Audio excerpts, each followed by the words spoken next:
വർഷം 70,000 കോടിയുടെ UPI debit card credit card scams ആണ് ഇന്ത്യയിൽ നടക്കുന്നത്.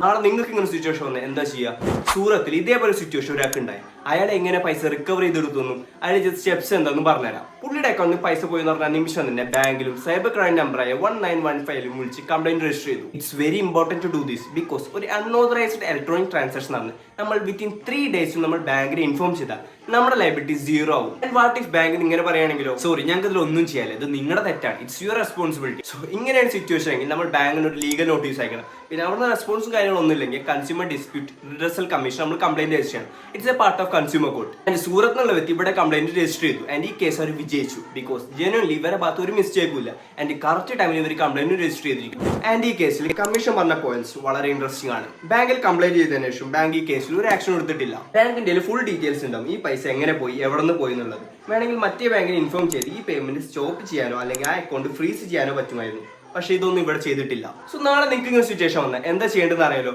ഇപ്പൊ ചെയ്യേണ്ടത് ഋത്തിക്കിനെ ഫോളോ ചെയ്യാന്നാണ്.